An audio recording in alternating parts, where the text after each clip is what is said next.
Albéric Tellier, bonjour. Bonjour. Vous êtes professeur à l'Université de Caen, vous êtes directeur du Master Management de l'innovation et vous publiez Bonne Vibration aux éditions EMS, quand les disques mythiques nous éclairent sur les défis de l'innovation.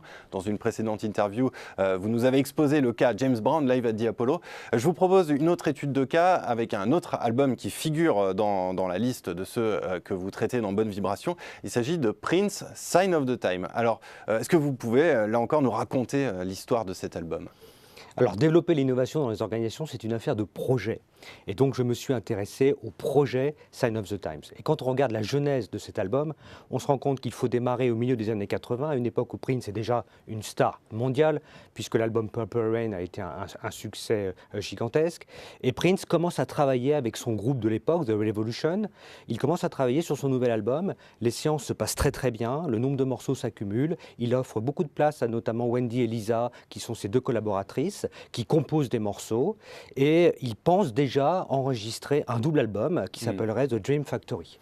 Mais les choses ne vont pas exactement se passer comme il l'avait prévu. Non, parce qu'il est obligé de partir en tournée, il décide d'augmenter la taille de son groupe par 2, ça crée des tensions, et finalement, au début de l'année 86, les tensions sont telles que The Revolution n'existe plus, et Prince décide de repartir à partir des bandes déjà enregistrées, et de recommencer à travailler sur cet album. Il refait tout seul, réenregistre un certain nombre d'instruments, et comme c'est un artiste très prolifique, il va arriver à l'idée d'un triple album qui s'appellera Crystal Ball. Et là, autre problème, c'est que sa maison de disques n'en veut pas, on ne voit pas le potentiel commercial d'un album triple, et la maison de disques lui demande de revoir sa copie, d'ajouter quelques morceaux nouveaux et de réduire la durée totale de l'album. Ce qu'il va faire.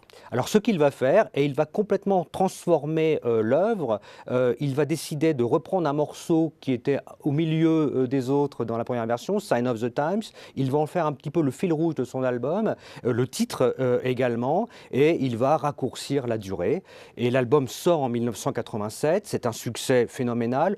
Aujourd'hui, beaucoup pensent que c'est son chef-d'œuvre, beaucoup pensent que c'est peut-être le plus grand disque des années 80, mais en fait ce disque ne correspond pas tout à fait en fait à une vision qu'il aurait eue d'emblée. C'est un chemin qui est fait d'embûches, d'impasses, de problèmes qui ne se posaient pas au départ, et tout ça, ça a produit une innovation. Et donc ça, c'est une véritable leçon pour tous ceux qui feraient du management de l'innovation. Alors c'est une leçon parce que souvent on a en tête de belles histoires écrites a posteriori. Les innovateurs font parfois du storytelling et on a l'impression que la qualité première d'un innovateur, c'est d'être un visionnaire. Pas du tout. C'est quelqu'un qui doit être obstiné, mais qui doit convaincre, légitimer son projet, faire appel à un certain nombre de parties prenantes, recevoir parfois des avis négatifs, et c'est tout cela qui conduit à l'innovation.